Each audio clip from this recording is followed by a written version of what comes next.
This is NSR. Welcome to Newcastle Student Radio. I'm Hope, and today I'm on the phone with Ethan from Bedside Manners. The latest release was What It Seems, was produced at the Motor Museum in Liverpool. Do you want to talk about the studio production experience and what it was like in that studio, especially after the lockdown and not being able to produce music in a studio?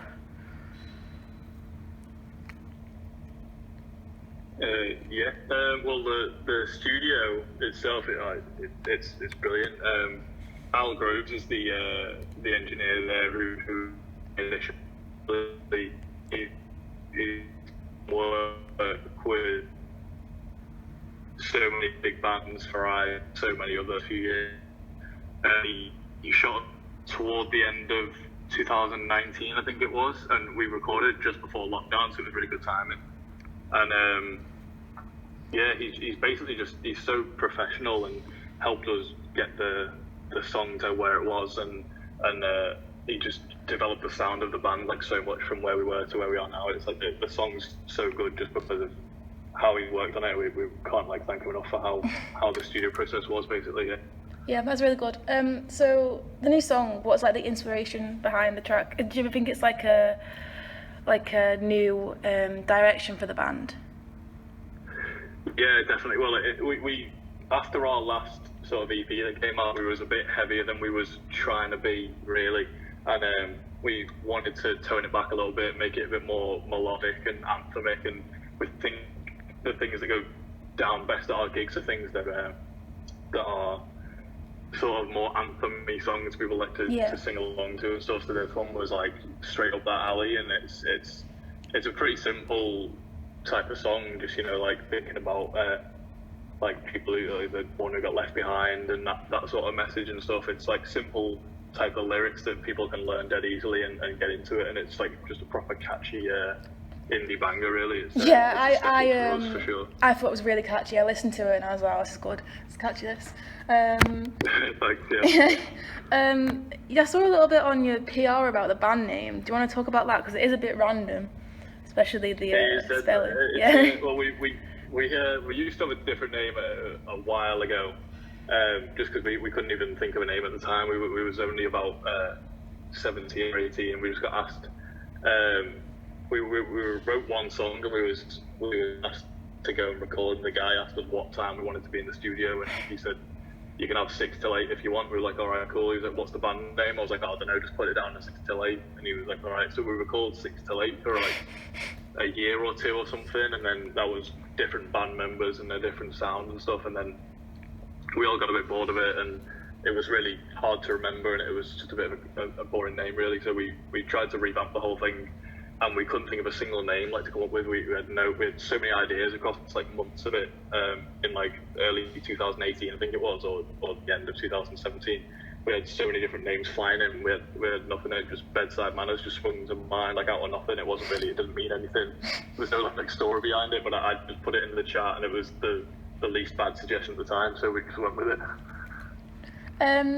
Yeah, it does sound like you've really like come into like a proper like your own direction of band now. Like if you said you've been going since like 2017.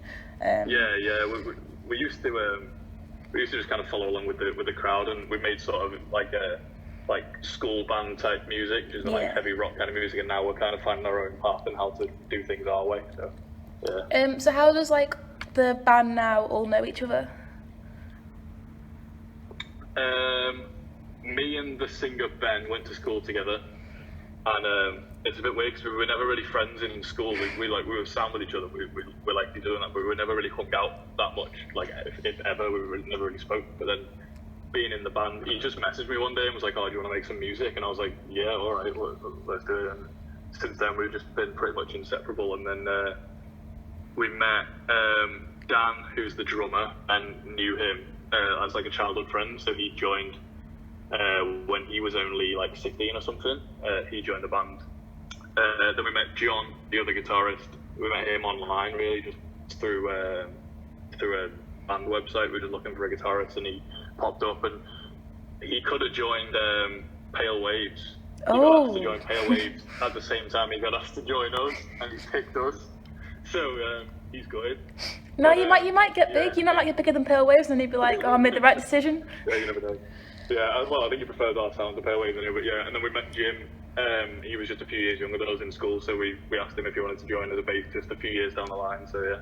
And we all know each other Yeah, now. are you all from like the Wirral then? Are you from the Wirral? 4 of us are, and then John is from Preston, so Oh, nice. we kind of just describe ourselves as like Merseyside type. Because I'm from the Wirral back home, so... Oh, yeah. Yeah. So I know. So you don't really sound like you're from Newcastle. No, I just go uni here. I'm from the Wirral, so... Yeah. But I saw that you had a gig at the Academy in Liverpool. Obviously it's been rescheduled, but was that sold out? Yeah. Well, we gig-wise, we've been smashing it recently. We didn't really think that we had the capability to do what we've been doing the last year. Basically, we did a show in 2019 in a bar called EBGB's. I love EBGB's. Yep. Yep. That was the first wave where we were like, we never thought we could sell gigs out really, but we never really tried to. We were just sort of like coasting along and not really taking it seriously, and just sort of like, oh yeah, we're in a band as a hobby and stuff. And then suddenly, like, we booked this gig as our like first headline show, and hundreds of people were just like, yeah, I want to take it. We were just like, whoa, okay, cool. So that sold out like straight away. It was unreal because it's such a small space. Yeah. And there was like, we had it over capacity, it was spilling out, it was insane, like it was so good. So was it in the straight away we're like, all right, book another one. Was it in the underground basement of yeah. Heebie-Jeebies? Yeah. That's cool. It was a cool gig so space, that. sick, yeah, it was the basement of it. So then, yeah, so we did an after party in phase 1 down the road. We did like a little DJ set and stuff, and then we thought, oh, the next one's going to be here because it's just bigger. It's not like too big, but it was just bigger. We were like, oh, we'll do it. So then in February of this year, we did our second sold out show, which was 300 people, and that was crazy again. It was mad, but it just kind of felt like the same gig but a little bit bigger. So then for it's going to be the O2 Academy. We just want it to be a whole different like experience kind of thing. So it's not just going to be like all like the same set list to a bigger crowd. We've got new songs coming that are just a different vibe altogether. That are, in my opinion, some of the best songs we've ever wrote, and some of the best songs I've ever heard. Like as a music fan, they're really good. So the O2 gig is just going to be like a whole nother level like of experience. It's going to be so much better than anything. I don't know when it's going to happen, but it'll happen eventually. So were these new songs that are coming out, are they all produced in the same studio as the new one? They will be. We've recorded one extra one. I don't know when that'll be out, but we've recorded it and it's really good. So that'll be out probably early 2021. And that's dead good. That's along the same lines what is like the same kind of edgy type of feel to it. And then these other songs, they'll be coming. They'll all be in the same studio. Yeah. Nice. Well, I'm looking forward to it. I'll try and get a ticket, even though it's sold out. I'll try and get one somehow for when it happens eventually. But yeah, best of luck with the with the new singles when they come out eventually, and best of luck with everything. It sounds like you've really got things coming together for the